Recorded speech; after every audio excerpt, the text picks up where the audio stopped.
Imagina por un momento que descubres un secreto tan terrible, tan oscuro, que una civilización entera intentó borrarlo de la memoria para siempre. Un ritual de boda tan perturbador que desafió todas las leyes naturales. Un acto que los propios egipcios, después de miles de años de tolerancia, decidieron eliminar de sus registros históricos. Esta no es una leyenda, ni un mito perdido en el tiempo. Es una verdad documentada que los faraones practicaron durante siglos. Una tradición que rompió el tabú más antiguo de la humanidad y que finalmente condujo a la destrucción de dinastías enteras. Hoy descubriremos el ritual de boda más horroroso del antiguo Egipto. Aquel matrimonio que la historia intentó enterrar bajo las arenas del desierto y las consecuencias devastadoras que trajo consigo. En las orillas del Nilo, hace más de 3500 años, existía una civilización que brillaba con luz propia. El antiguo Egipto era la superpotencia de su tiempo. Una tierra de pirámides doradas, templos magníficos y faraones que gobernaban como dioses vivientes sobre la tierra. Sus ejércitos conquistaban naciones, sus cosechas alimentaban a millones y su cultura iluminaba el mundo conocido. Pero detrás de toda esa grandeza, detrás de las máscaras funerarias de oro y los jeroglíficos sagrados, se escondía un secreto que haría temblar los cimientos mismos de nuestra comprensión sobre aquella época dorada. Los faraones de Egipto practicaban un tipo de matrimonio que hoy nos resulta impensable, un ritual de unión que desafiaba las leyes de la naturaleza y que eventualmente traería consecuencias terribles para las familias reales. Este no era un secreto pequeño, ni una práctica ocasional. Era una tradición sistemática, calculada y profundamente arraigada en la estructura misma del poder egipcio. Capítulo 1.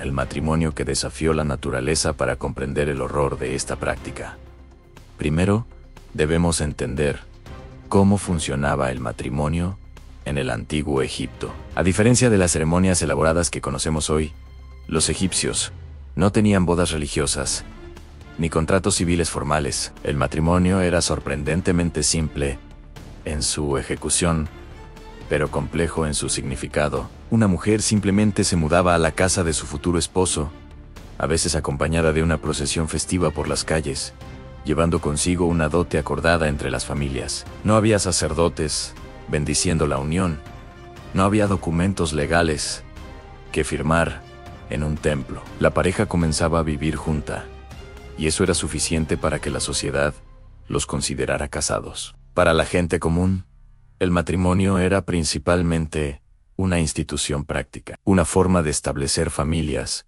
tener hijos y mantener la estabilidad social. Los padres generalmente arreglaban los matrimonios, especialmente cuando los jóvenes eran adolescentes, porque se consideraba que el estado ideal para cualquier egipcio era estar casado. Incluso existían matrimonios de prueba llamados un año de comer, donde las parejas podían vivir juntas temporalmente para ver si la unión funcionaba antes de comprometerse permanentemente. Pero en las familias reales, todo era diferente. Para los faraones y las princesas, el matrimonio no era solo una cuestión de amor o conveniencia. Era un instrumento de poder político, un mecanismo para preservar la pureza de la sangre divina y una forma de mantener el control absoluto sobre el trono de Egipto. La diferencia entre el matrimonio común y el matrimonio real era tan grande como la distancia entre el cielo y la tierra. Mientras un campesino podía casarse con la hija de su vecino sin problema alguno, los faraones enfrentaban un dilema terrible.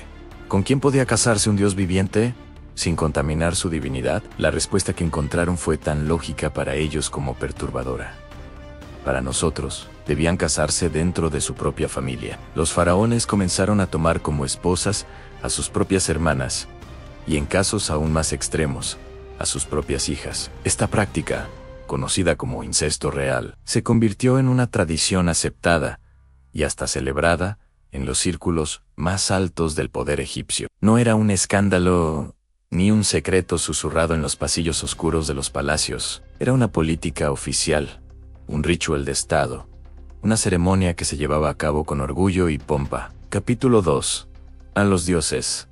Como ejemplo, los egipcios no inventaron esta práctica sin justificación. Tenían una razón profunda, una lógica que para ellos tenía perfecto sentido dentro de su cosmovisión religiosa. Si miramos la mitología egipcia, encontramos que los propios dioses practicaban el matrimonio entre hermanos. En el principio de los tiempos, según creían los egipcios, el dios Su, que representaba el aire, se casó con su hermana Tefnut, que representaba la humedad. De esta unión nacieron Geb, la tierra, y Nut, el cielo, quienes también eran hermanos y se casaron entre sí. De Geb y Nut nacieron los dioses más importantes de toda la religión egipcia: Osiris, Isis, Seit y Neftes. Y una vez más, estos hermanos se casaron entre sí.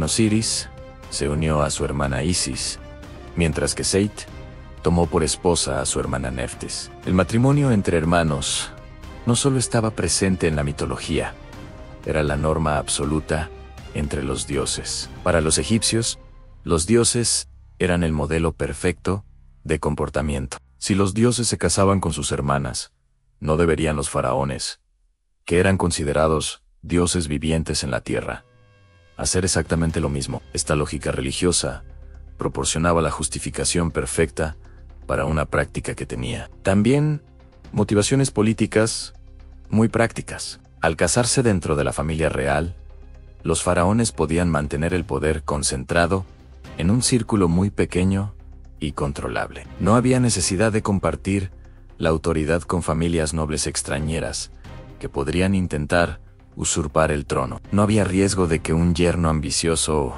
pudiera reclamar derechos sobre el reino. Todo permanecía dentro de la familia, dentro de la línea de sangre divina que supuestamente conectaba a los faraones directamente con los dioses. Además, existía la creencia en lo que los egiptólogos llaman la teoría de la princesa heredera. Según esta idea, el derecho legítimo para gobernar Egipto no se transmitía únicamente a través de los hijos varones del faraón. La verdadera legitimidad venía a través de las mujeres de la familia real, especialmente de las hijas. Una princesa egipcia llevaba en su sangre el poder de legitimar al próximo faraón. Por lo tanto, si un hombre quería ser faraón con pleno derecho, necesitaba casarse con una princesa de sangre real pura. Y la forma más segura de garantizar esa pureza de sangre era que el príncipe heredero se casara con su propia hermana. Capítulo 3. En la esposa y hermana. El lenguaje mismo del antiguo Egipto refleja esta práctica única. A partir de la dinastía 18, que marcó el comienzo del Reino Nuevo, alrededor del año 1550 a.C., apareció un cambio interesante en la forma en que los egipcios hablaban sobre el matrimonio real. Junto con la palabra tradicional para esposa, que era Hemet, comenzó a usarse otra palabra Ansenet, que literalmente significa hermana. Pero en el contexto real, esta palabra tenía múltiples significados entrelazados. Podía significar literalmente hermana biológica, pero también se usaba como un término cariñoso para referirse a una esposa. Similar a como hoy, algunas culturas usan términos de parentesco como expresiones de afecto. Esta ambigüedad lingüística ha causado dolores de cabeza a los egiptólogos durante generaciones. Cuando un texto antiguo dice que un faraón se casó con su Senet, ¿significa que realmente se casó con su hermana biológica? ¿O simplemente está usando un término afectuoso para su esposa, que no era su hermana? Los debates académicos han sido intensos y continuos. Sin embargo, hay casos documentados donde no existe duda alguna. Las evidencias arqueológicas, los registros genealógicos y los análisis de ADN modernos han confirmado que varios faraones, efectivamente, se casaron con sus hermanas biológicas, en el sentido más literal de la palabra. Durante el Reino Antiguo, estas uniones entre hermanos parecen haber sido menos comunes, pero a medida que avanzamos hacia el Reino Nuevo, la práctica se vuelve cada vez más frecuente y documentada. Faraones como Amose I, que fundó la dinastía 18 y reunificó Egipto después de la expulsión de los hicsos, se casó con su hermana. Amenhotep, primero hizo lo mismo. Tutmosis II también tomó a su hermana como gran esposa real.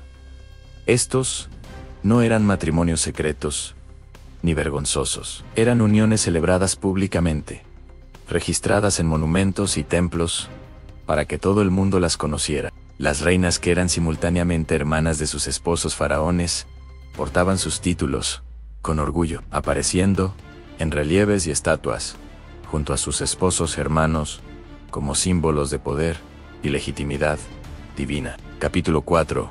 Ramsés y sus hijas.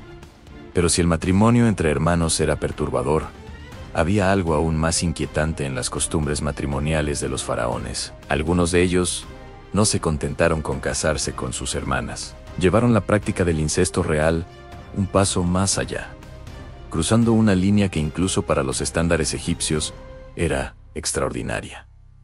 Estos faraones se casaron con sus propias hijas. El caso más famoso y mejor documentado es el del gran Ramsés II, uno de los faraones más poderosos y longevos de toda la historia egipcia. Ramsés II reinó durante 66 años asombrosos, desde aproximadamente 1279 hasta 1213 a.C.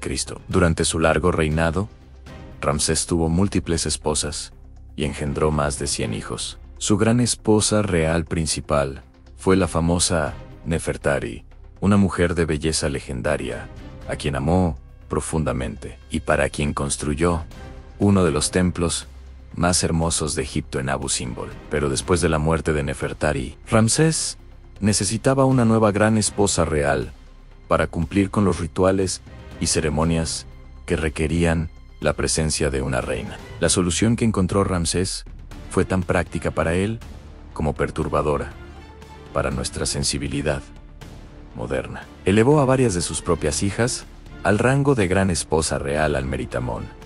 Una de sus hijas se convirtió en su esposa y reina. Luego siguió Nebattei, otra hija In, y después Bentanta. Los registros sugieren que hubo otras hijas más que también fueron elevadas a este rango. Estas princesas pasaron de ser hija del rey a ser esposa del rey. Un cambio de título que estaba claramente registrado en inscripciones y monumentos. No hay ambigüedad aquí. No hay confusión lingüística que pueda excusar o reinterpretar estos hechos. Ramsés II se casó con múltiples hijas suyas y las convirtió en sus reinas. Las implicaciones de estos matrimonios son profundamente inquietantes. Significa que estas jóvenes princesas, que habían crecido llamando a Ramsés padre, ahora debían relacionarse con él como esposas. El papel de hija y esposa se fusionaba en una sola persona, creando una dinámica familiar que desafía nuestra comprensión de las relaciones humanas normales. Capítulo 5. La revolución de Akenatón. Pero de todos los casos de incesto real en el antiguo Egipto, ninguno es tan fascinante, tan complejo, ni tan trágico como el del faraón Akenatón. Este faraón, que originalmente se llamaba Amenhotep IV, subió al trono alrededor del año 1353 a.C., durante la edad dorada del imperio egipcio. Egipto era entonces la nación más rica y poderosa del mundo conocido. Sus ejércitos eran invencibles, sus cosechas abundantes, su pueblo próspero y sus dioses aparentemente satisfechos con la devoción que recibían. Pero Akenatón tenía ideas que sacudirían los cimientos mismos de la civilización egipcia. Desde el comienzo de su reinado, junto con su hermosa esposa Nefertiti, decidió hacer algo que ningún faraón había intentado antes. Decidió cambiar la religión de Egipto. Durante más de 1500 años, los egipcios habían adorado a un panteón de aproximadamente 2000 dioses diferentes. Había dioses para cada aspecto de la vida. Dioses con cabezas de animales y cuerpos humanos. Dioses que controlaban el Nilo, la cosecha, la muerte, el amor, la guerra. El más poderoso de todos era Amon-Ra, el rey de los dioses, cuyo culto en Tebas había acumulado un poder político y económico casi tan grande como el del propio faraón. Akenatón decidió que todos estos dioses eran falsos. Declaró que solo existía un dios verdadero, Anatón, el disco solar. Esta fue probablemente la primera expresión de monoteísmo en la historia humana, siglos antes de que Abraham fundara el judaísmo. La revolución religiosa de Akenatón fue total y radical. Ordenó que se cerraran los templos de los antiguos dioses, prohibió sus cultos, envió equipos de trabajadores a través de todo Egipto para borrar los nombres de los dioses de monumentos y templos, especialmente el nombre de Amon-Ra. Incluso construyó una ciudad completamente nueva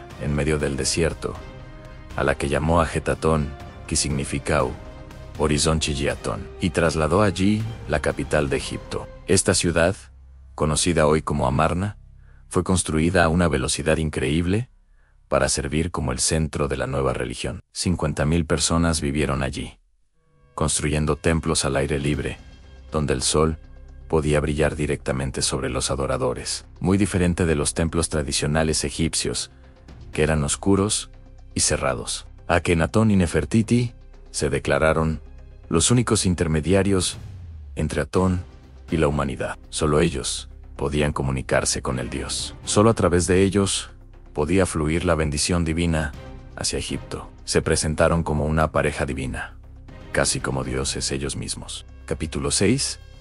El horror en la familia real. Pero la revolución de Akenatón no se limitó a la religión. También llevó la práctica del incesto real a niveles que superaron incluso a Ramsés II. Akenatón y Nefertiti tuvieron 6 hijas: Meritatón, Maquetatón, Angesempatón, Neferneferuatón Taserit, Neferneferure y Setepenre. No tuvieron hijos varones, lo cual era un problema serio para la sucesión del trono. A medida que estas princesas crecieron, Akenatón tomó decisiones que incluso para los estándares egipcios eran extraordinarias. Comenzó a casarse con sus propias hijas. Meritatón, la mayoere, se convirtió en gran esposa real de su propio padre. Maquetatón, la segunda hija, también parece haber sido elevada a un rango similar antes de morir joven, posiblemente durante el parto. Y Angesempatón, la tercera hija, también se convirtió en esposa de Akenatón. Lo más perturbador de todo es que existe evidencia de que estas uniones no fueron meramente ceremoniales o simbólicas. Fueron matrimonios consumados que produjeron descendencia. En el caso de Angesempatón, los registros arqueológicos sugieren fuertemente que tuvo una hija con su propio padre, una niña llamada Angesempatón Taserit, cuyo nombre significa literalmente Angesempatón, la pequeña. Esta bebé era simultáneamente hija y nieta de Akenatón, hija y media hermana de Angesempatón. Las implicaciones genéticas de tal unión son aterradoras. El incesto entre padre e hija es una de las formas más extremas de consanguinidad posible, produciendo un nivel de endogamia incluso mayor que el incesto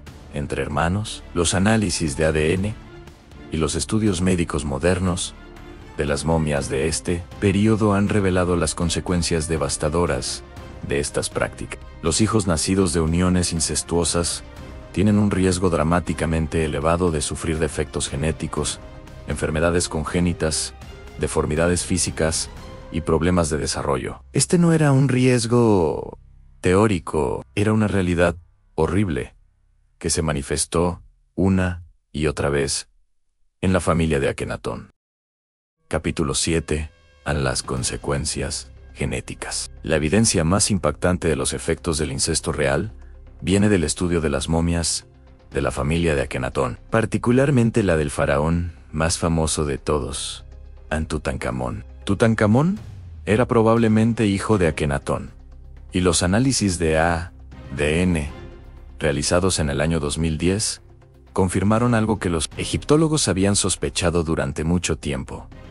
Los padres de Tutankamón eran hermanos biológicos completos. Tutankamón era el producto de una relación incestuosa entre hermano y hermana. Las consecuencias de esta herencia genética fueron devastadoras para el joven faraón. Los escaneos médicos de su momia revelaron una lista asombrosa de problemas de salud. Tutankamón tenía un pie deforme, una condición conocida como pie equinovaro, que le habría causado dolor crónico y dificultad para caminar.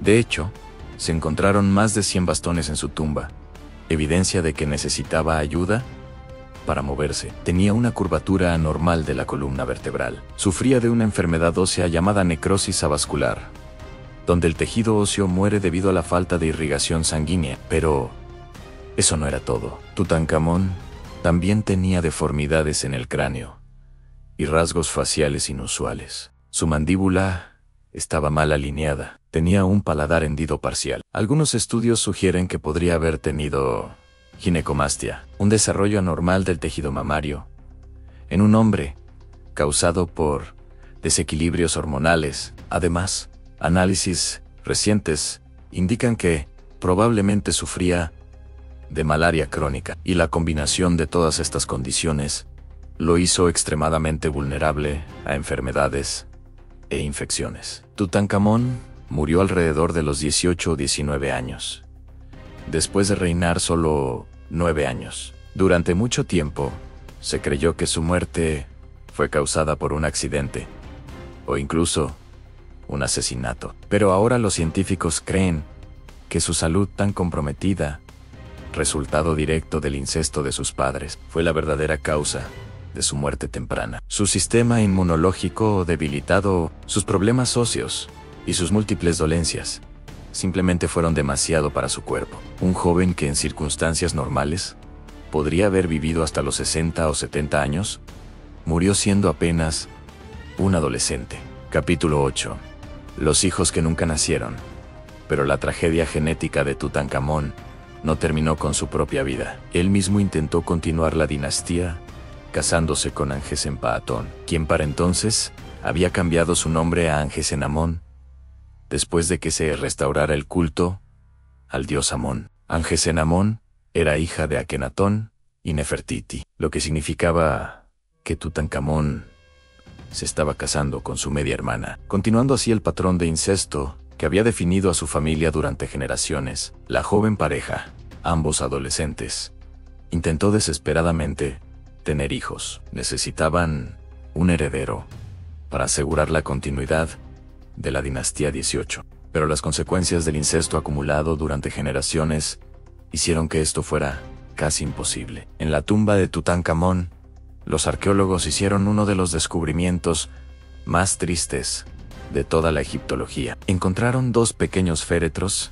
que contenían los restos momificados de 2 bebés. Estas eran las hijas de Tutankamón y Angesenamón, bebés que nacieron muertos o murieron poco después del nacimiento. Los análisis médicos de estos pequeños restos revelaron múltiples deformidades y problemas genéticos graves. Una de las bebés tenía escoliosis severa, una curvatura extrema de la columna vertebral. Tenía también el síndrome de Sprengel, una condición donde el omóplato está posicionado demasiado alto. Sus órganos internos mostraban signos de desarrollo anormal. La segunda bebé tenía problemas similares. Ninguna de las 2 habría podido sobrevivir más allá de unos pocos días o semanas, incluso con cuidados médicos modernos. Estas pequeñas criaturas eran el resultado final de generaciones de matrimonios consanguíneos. Su padre Tutankamón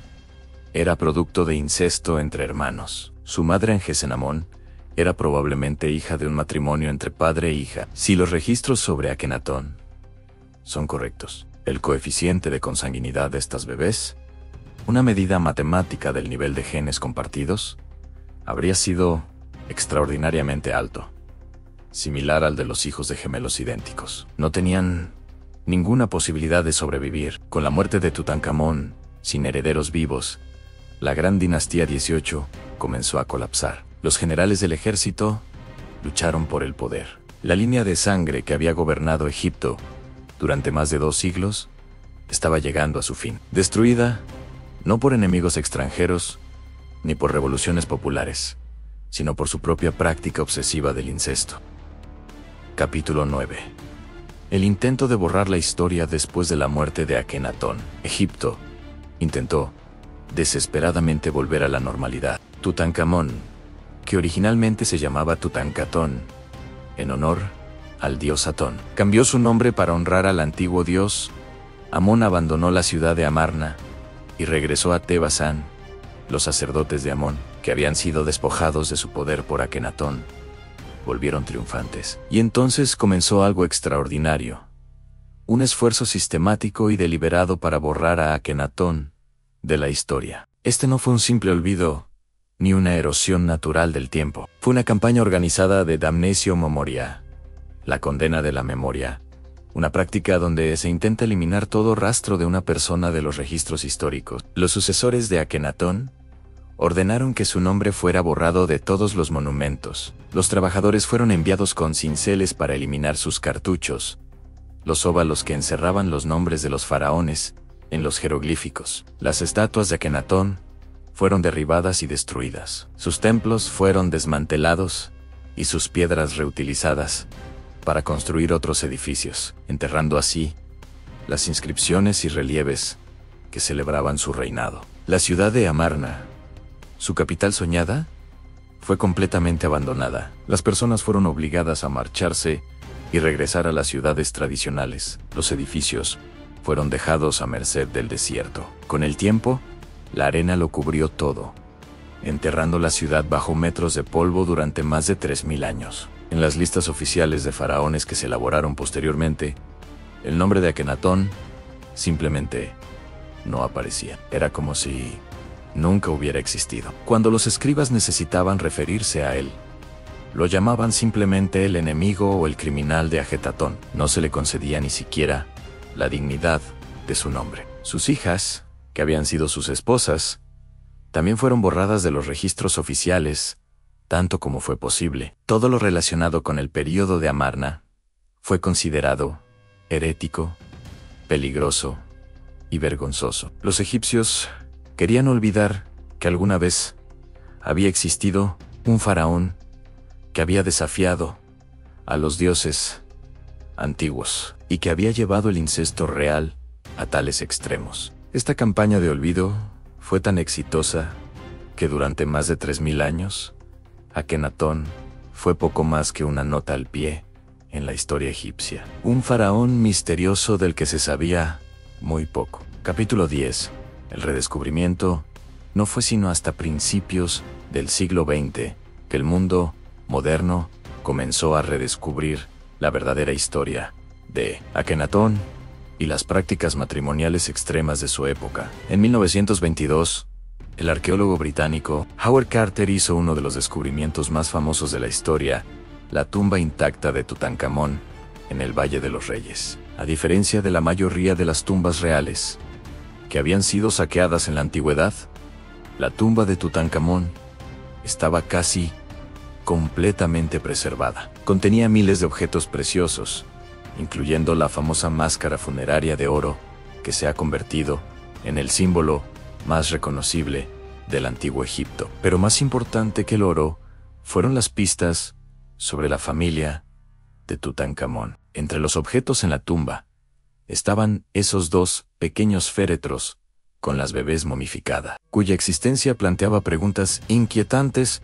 sobre la salud genética de la familia real. También había inscripciones que mencionaban a Akenatón, proporcionando conexiones con ese faraón misterioso que había sido borrado de la historia. Mientras tanto, arqueólogos alemanes habían comenzado a excavar el sitio de Amarna desde principios del siglo XX. Lo que encontraron fue asombroso. Una ciudad entera, abandonada tan rápidamente que muchos objetos cotidianos quedaron donde estaban, como si los habitantes hubieran simplemente dejado todo y se hubieran marchado. Las excavaciones revelaron palacios, templos, casas de nobles y trabajadores, y lo más importante, el taller de un escultor llamado Tutmosis, donde se encontró el famoso busto de Nefertiti, una de las obras de arte más icónicas del mundo antiguo. Los relieves y pinturas en Amarna mostraban escenas de la familia real que eran completamente diferentes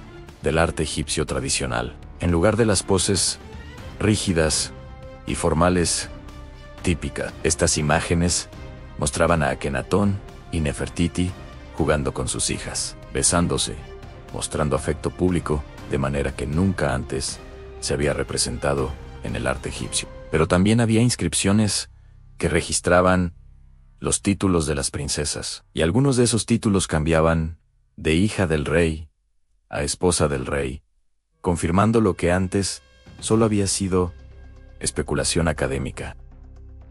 Capítulo 11. La ciencia revela la verdad. El verdadero avance en nuestra comprensión vino con la aplicación de la ciencia moderna al estudio de las momias antiguas. En 2010, un equipo de investigadores dirigido por el egiptólogo Zahi Hawass y el genetista Carsten Pusch publicó los resultados de un estudio masivo de ADN de las momias de la familia de Tutankamón, utilizando técnicas de secuenciación genética de última generación. Extrajeron y analizaron ADN de 11 momias reales del período de Amarna. Los resultados fueron impactantes y confirmaron las peores sospechas sobre el nivel de incesto en la familia real. El estudio demostró definitivamente que los padres de Tutankamón eran hermanos completos, hijos de los mismos padres. También reveló que Tutankamón había heredado múltiples condiciones genéticas recesivas, que solo se manifiestan cuando ambos padres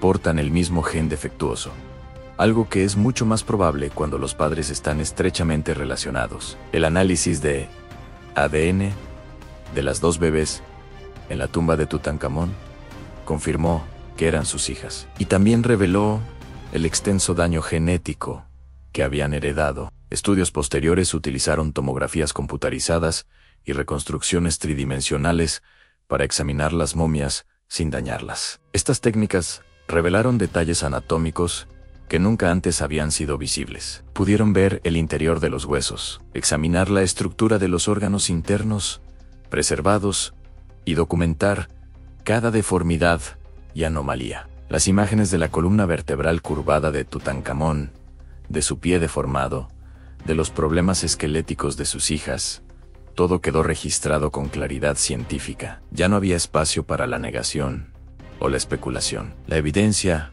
era irrefutable. Generaciones de incesto habían destruido genéticamente a la familia real más poderosa de su tiempo. Los científicos pudieron incluso calcular el coeficiente de consanguinidad de estos individuos, demostrando que estaban mucho más endogámicos que prácticamente cualquier otra población humana estudiada. El nivel de genes compartidos entre los miembros de la familia era tan alto que era comparable a poblaciones animales criadas selectivamente durante generaciones. Capítulo 12.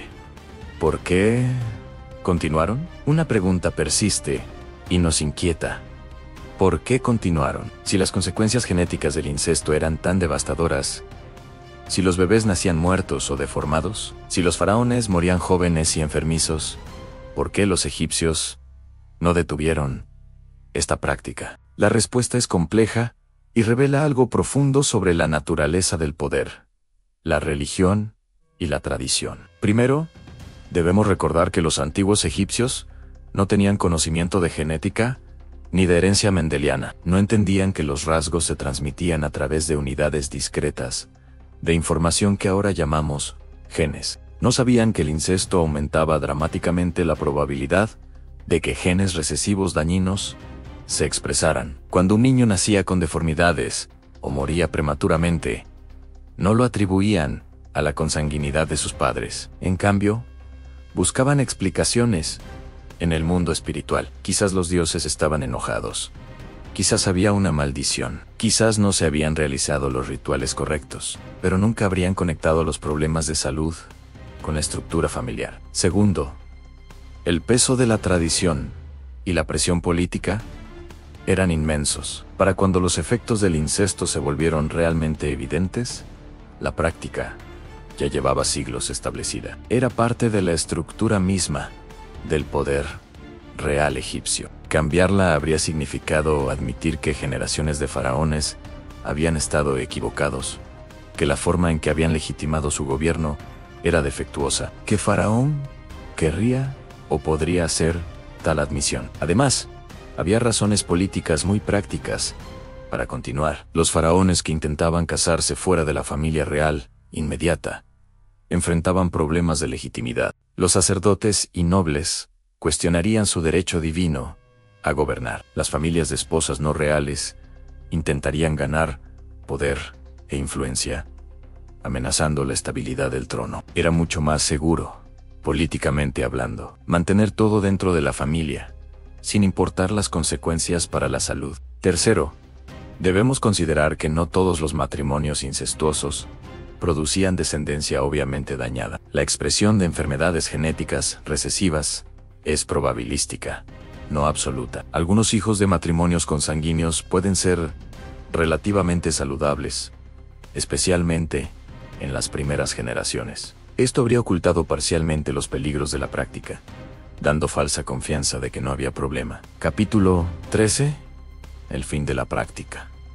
La práctica del incesto real, especialmente en sus formas más extremas como el matrimonio entre padre e hija, eventualmente disminuyó en el Antiguo Egipto, después del colapso de la dinastía 18 y los tumultuosos años que siguieron. Las dinastías posteriores fueron más cautelosas. Aunque el matrimonio entre hermanos continuó ocasionalmente, especialmente durante el período tolemaico. Varios siglos después, cuando los gobernantes griegos de Egipto adoptaron y exageraron esta costumbre egipcia, el matrimonio entre padres e hijas se volvió mucho menos común. La dinastía 19, que incluyó a faraones poderosos como Seti I y Ramsés II, aunque Ramsés sí se casó con algunas de sus hijas, fue menos sistemática en esta práctica que la dinastía anterior. La dinastía 20 prácticamente abandonó la costumbre. Los nuevos faraones vieron lo que había sucedido con la línea de Akenatón. Habían visto como una de las familias reales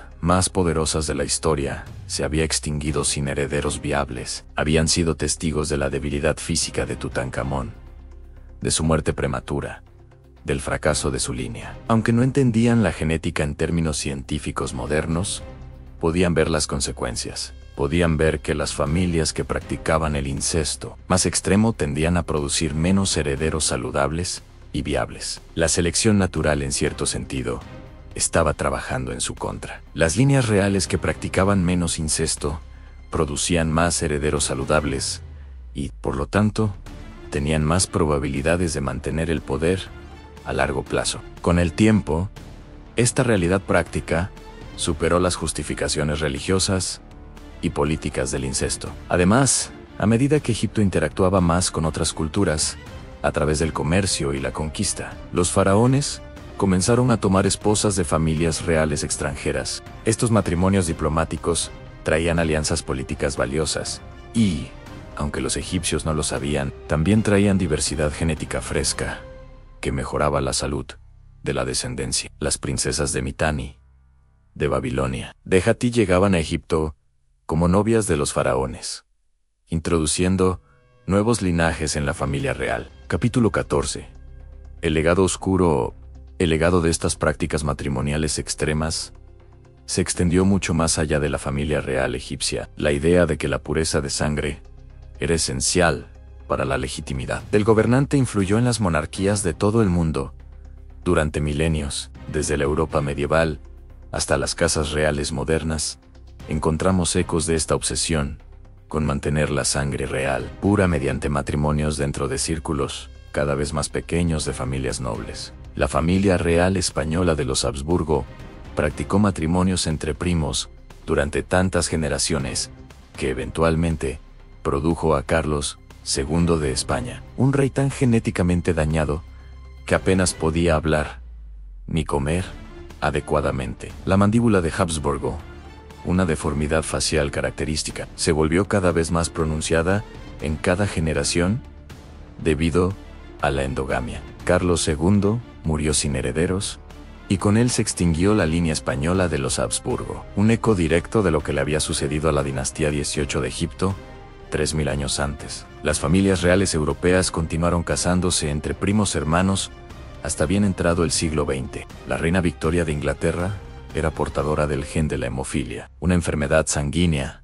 recesiva ligada al cromosoma XANE, a través de sus numerosos hijos y nietos, que se casaron con prácticamente todas las familias reales de Europa. La hemofilia se extendió por las monarquías europeas, ganándose el apodo de la enfermedad real. El zarevich Alexei de Rusia, hijo del zar Nicolás II y heredero al trono ruso, sufría de hemofilia severa, heredada de su bisabuela Victoria. Esta enfermedad jugó un papel crucial en la historia rusa, ya que la desesperación de la familia imperial por curar a Alexei los llevó a confiar en el místico Rasputín, cuya influencia sobre la familia real contribuyó a la revolución que eventualmente los derrocaría y ejecutaría a todos. Así que el legado del incesto real egipcio, la creencia de que la sangre real debe mantenerse pura a cualquier costo, continuó causando tragedia y destrucción miles de años después de que Tutankamón fuera sepultado en su tumba dorada. Capítulo 15. Lecciones olvidadas. La historia del ritual de boda horroroso que Egipto intentó borrar nos enseña lecciones profundas sobre el peligro de permitir que la ideología, ya sea religiosa o política, anule la realidad biológica y el sentido común. Los antiguos egipcios eran una civilización brillante. Construyeron las pirámides, desarrollaron uno de los primeros sistemas de escritura, avanzaron en medicina, matemáticas, astronomía y arquitectura. Pero incluso, con toda esa sofisticación, fueron víctimas de un sistema de creencias que les impedía ver o reconocer las consecuencias devastadoras de sus prácticas matrimoniales. Hoy, con nuestro conocimiento de genética y biología, podemos entender exactamente por qué el incesto es tan dañino. Sabemos que los humanos portamos todos entre 50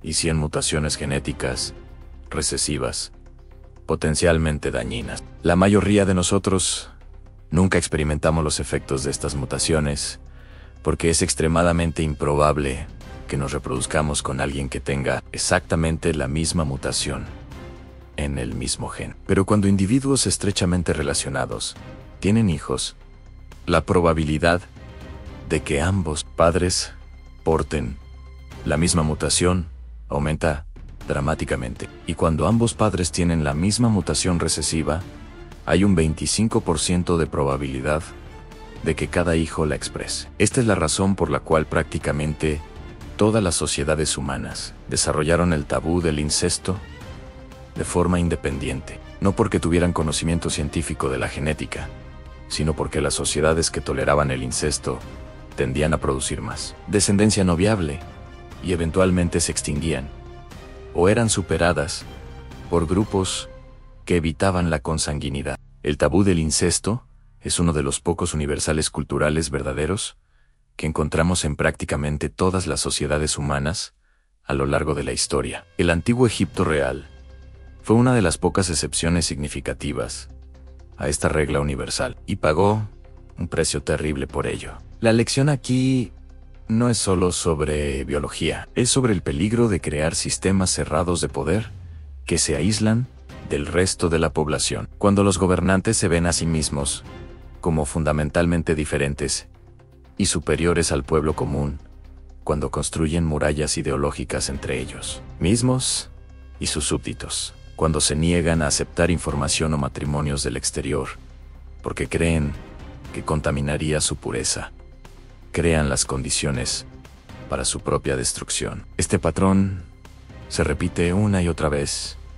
a lo largo de la historia, no solo en términos de matrimonio, sino en términos de ideas, economía y política. Conclusión: el secreto bajo la arena al final, el horror del ritual de boda que el antiguo Egipto intentó borrar, no radica solo en el acto mismo del incesto, aunque eso es suficientemente perturbador para nuestra sensibilidad moderna.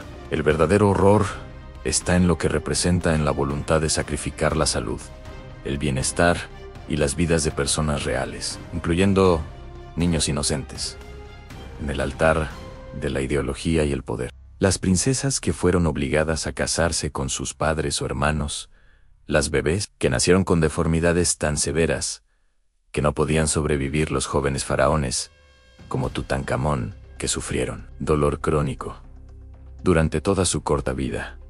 Todos ellos fueron víctimas de un sistema que valoraba la pureza abstracta de la sangre real por encima de la realidad concreta del sufrimiento humano. La campaña para borrar a Akenatón y su época de la historia fue, en cierto sentido, un intento de los egipcios posteriores de lidiar con la vergüenza de lo que había sucedido. Akenatón no solo había desafiado a los dioses con su revolución religiosa, había llevado el incesto real a sus extremos más grotescos, casándose con múltiples hijas y produciendo una generación de descendientes tan dañados genéticamente que la dinastía entera colapsó. Los egipcios que vinieron después querían olvidar, querían pretender que nunca había sucedido, pero la verdad tiene una forma de sobrevivir, incluso a los intentos más determinados de ocultarla. Las piedras talladas que fueron enterradas para esconderlas, en realidad, las preservaron. La tumba de Tutankamón, que fue sellada y olvidada, permaneció intacta durante más de 3000 años, hasta que los arqueólogos modernos la descubrieron. Las momias que fueron enterradas con tanto cuidado conservaron su ADN lo suficientemente bien como para que los científicos del siglo XXI pudieran extraerlo y analizarlo, revelando finalmente la verdad completa sobre lo que realmente sucedió en esa familia real hace tanto tiempo. Hoy, cuando miramos la máscara dorada de Tutankamón en el museo, no solo vemos el rostro de un rey joven, vemos a una víctima, un niño que nunca tuvo la oportunidad de vivir una vida saludable porque generaciones de sus antepasados habían perpetuado un sistema que valoraba el poder y la tradición por encima del bienestar humano. Vemos el resultado final de una práctica que fue celebrada como sagrada, pero que en realidad era una forma de abuso sistemático. El ritual de boda horroroso que el antiguo Egipto intentó borrar de la historia, finalmente ha sido expuesto a la luz del día. Ya no puede ser ocultado ni negado. La evidencia científica es irrefutable. Los huesos, el ADN, los registros históricos, todos cuentan la misma historia. Durante siglos, los faraones de Egipto practicaron formas extremas de incesto, incluyendo matrimonios entre hermanos y entre padres e hija, creyendo que esto preservaría la pureza divina de su línea de sangre. En realidad, esta práctica destruyó dinastías enteras, causó sufrimiento indescriptible y finalmente contribuyó al declive del propio Egipto como potencia mundial dominante. Es una historia de tragedia, de vidas arruinadas por la adherencia ciega a la tradición, de niños que pagaron el precio de las decisiones de sus ancestros. Es una advertencia, desde las arenas del tiempo, sobre lo que sucede cuando el poder se vuelve tan insular y cerrado que pierde contacto con la humanidad básica. Y es un recordatorio de que no importa cuánto tiempo intentemos enterrar la verdad, eventualmente saldrá a la luz, porque la historia siempre encuentra la manera de ser contada.